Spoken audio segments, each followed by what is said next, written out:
Hi sis, நீங்கள் பிஸியா? இல்லை சொல்லுங்க. நான் உங்கள்கிட்ட ஒரு கொஸ்டின் கேட்கலாமா? ஓகே கேளுங்க. நீங்கள் எதுக்கு இந்த நர்சிங் ப்ரொஃபஷனலை செலக்ட் பண்ணீங்க? ஆனஸ்டாக சொல்லணுமா இல்லை கேட்க சொல்லணும்னு நினைக்கிறீங்களா? ஹானஸ்ட்டாகவே சொல்லுங்கள். ஆனஸ்டாக மீன்ஸ் 5th ஸ்டாண்டர்ட்லேருந்து எனக்கு கொஞ்சம் டாக்டர் படிக்கணும்னா ரொம்ப பிடிக்கும். ஸோ வீட்டு ஃபேமிலி சுச்சுவேஷனால் டாக்டர் ஆக முடியல. ஸோ அதுக்கப்புறம் வந்து வீட்டில் சின்ன சின்ன ஒரு ப்ராப்ளம் லைக் பேரண்ட்ஸ் ஹெட்டேக்கு, ஸோ தம்பிக்கு ஏதாச்சும் ஆகுது, மம்மிக்கு ஏதாச்சும் ஆகுதுன்னா சின்ன விஷயத்துக்கு கூட ஒரு பெரிய பேனிக்காக ஒரு ஃபீல் பண்ணிட்டு, ஸோ அதனால் வந்து நம்மளுக்கு மெடிக்கல் ஃபீல்ட் பற்றி தெரியாத போது ரொம்ப கஷ்டப்படுவோம் இல்லைங்களா? ஸோ அப்போ வந்து ரொம்பவே கஷ்டப்படுவோம். ஈவன் நம்மளும் வந்து ஒரு டிப்ரெஷன் ஆகிட்டு நம்மளும் ஒரு ஃபீல் பண்ணுவோம். ஸோ அந்த டைமில் அந்த ஃபீல்டில் எடுத்தால் நல்லாயிருக்கும்.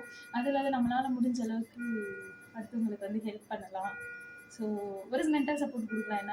என்னால் மென்டல் சப்போர்ட் கொடுக்க முடியும்னு ஒரு பெனிஃபிட், ஒரு கான்ஃபிடென்ஸ். ஸோ கொடுப்போன்னு செலக்ட் பண்ணதுக்கப்புறம் இட்ஸ் கோயிங் குட். எப்படி சொல்கிறதுனா பேட் கர்மாஸ்லாம் குட் கர்மாஸாக சேஞ்ச் ஆகும். ஸோ இவங்களுக்கு ஹெல்ப் பண்ணி, இவங்கள சேவ் பண்ணி, இவங்க லைஃப்பை நம்ம ரொம்ப காப்பாற்றுறதுனால இவங்களுக்காக நம்ம ரொம்ப டைம் ஸ்பெண்ட் பண்ணி ஆக்சுவலி நீங்கள் ப்ரௌடாக ஃபீல் பண்ணுறீங்க நர்சிங் செலக்ட் பண்ணுறதுக்கு. கண்டிப்பாக.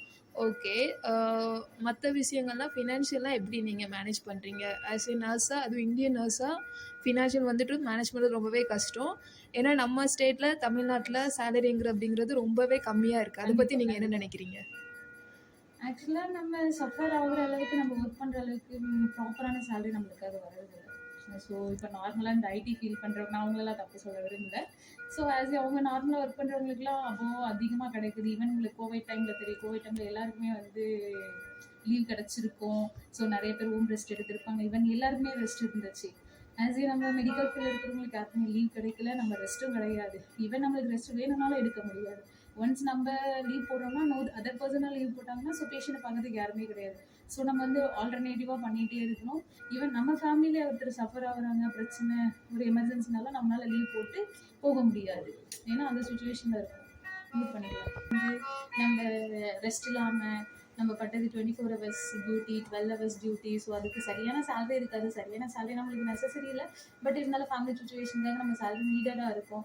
அதையும் தவிர்த்து பேஷண்ட்ஸ் கூட நம்ம ஒரு ஃபேமிலி மெம்பர்ஸாக இருந்து, ஒரு சிஸ்டராக இருந்து, லைக் அவங்களுக்கு ஒரு ஃபீல் கம்ஃபர்டபுள் கொடுத்து, அவங்களுக்கு ஒரு மென்டல் சப்போர்ட் கொடுத்து, மெடிசன் இல்லாமல் மெடிசனை விட்டு நம்மளுக்கு அவங்க ஒரு சப்போர்ட் கொடுக்குறோன்னா மென்டல் சப்போர்ட் தான் மெயின். ஸோ மென்டல் சப்போர்ட்டால் 50% அவங்க நல்லாவே ரெக்கவர் ஆவாங்க. ஸோ நிறைய பேஷண்ட் ப்ராப்ளமும் ஃபீல் பண்ணியிருக்காங்க, பிளெஸ்ஸிங்கும் கிடச்சிருக்கு. ஸோ நம்ம பண்ணுற இந்த ஃபாரினில் பண்ணுறவங்கள விட நம்ம இங்கே கம்பேர் பண்ணால் இந்தியாவில் ரொம்பவே லெஸ் சேலரி தான். It means 20,000 15,000. நம்ம பார்க்குற வேலைக்கு வந்து சரியான சேலரி இருக்காது, சரியான தூக்கம் இருக்காது. மெயினாக நைட் டியூட்டி பார்க்கணும். நைட் டியூட்டியில் எல்லா டிபார்ட்மெண்ட் வைஸில் நைட் டியூட்டியில் ரெஸ்ட் இருக்கும். இந்த மெடிக்கல் ஃபீல்டில் ரெஸ்ட்டே கிடையாது. 24 hours நம்ம முழிச்சிட்டு ஒர்க் பண்ணிவிட்டு ப்ரெஷரில் தான் இருக்கணும். அந்த ப்ரெஷரில் நம்மளையும் பார்த்துக்கிட்டு, பேஷண்ட்டையும் பார்த்துக்கிட்டு, வீட்டில் இருக்கிறவங்களையும் யோசிச்சுட்டு எல்லாத்தையுமே மேனேஜ் பண்ணணும். It's like difficult. பட் நம்ம ஒன்ஸ் மென்டலி ஸ்டேபிளாக இருந்தால் நம்மளால முடிஞ்ச அளவுக்கு எல்லா லைஃப்பையும் சேவ் பண்ணலாம். ஓகே, நீங்கள் ஃப்யூச்சராக வர நர்சஸ்க்கு நீங்கள் என்ன சொல்ல விரும்புகிறீங்க? என்ன சொல்ல விரும்புகிறேன்னா, காமாக குவைட்டாக பேஷண்ட்ஸாக வந்து பேஷண்ட் சைடில் ஒர்க் பண்ணணும். பேஷண்ட்ஸுக்காக நம்ம இருக்கிற டென்ஷன்ஸ், ப்ரெஷர்லாம் அவுட் ஆஃபில் வச்சுட்டு முடிஞ்ச அளவுக்கு நம்ம அன்பையும் ஒரு ஆனஸ்டான ஒரு கேரிங் கொடுத்தோம்னா குட் கரமாக நம்மளை சேவ் பண்ணணும். நம்ம எதுக்காகவும் தேடி ஓடணும்னு அவசியம் இல்லை. ஒர்க்கிங் பிளேஸில் இருக்க டாக்ஸிக் பீப்புளுக்கு நீங்கள் என்ன சொல்ல விரும்புகிறீங்க?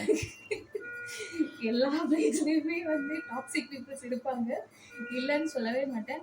மெயின் ஒன் திங், நம்மளை ஒருத்தர் ட்ரிகர் பண்ணுறாங்கன்னா நம்ம ட்ரிகர் ஆகக்கூடாது. ஸோ அவங்கள ட்ரிகர் பண்ணுறதுக்கு நம்ம அதை கண்டுக்காம போயிட்டோம்னா நம்ம வேலையை நம்ம கரெக்டாகவும் பார்ப்போம், நம்ம கொஞ்சம் பீஸ்ஃபுல்லாக இருக்கும்.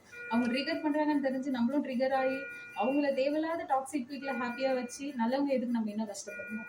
ஸோ ஜஸ்ட் லீவ் பண்ணிவிட்டு மூவ் ஆன் பண்ணிட்டு போகிறது நல்லது. அப்படி நம்மளுக்கு கஷ்டம் இருந்துச்சுன்னா தனியாக போய் நம்மளுக்குன்னு பிடிச்ச ஒரு ஃப்ரெண்ட்ஸ் இருப்பாங்க, நம்ம கொலீக்ஸ். ஸோ அவங்கக்கிட்ட பர்சனலாக ஷேர் பண்ணி பஸ்ட் அவுட் ஆகிறது குட். ஓகேக்கா, தேங்க்யூ.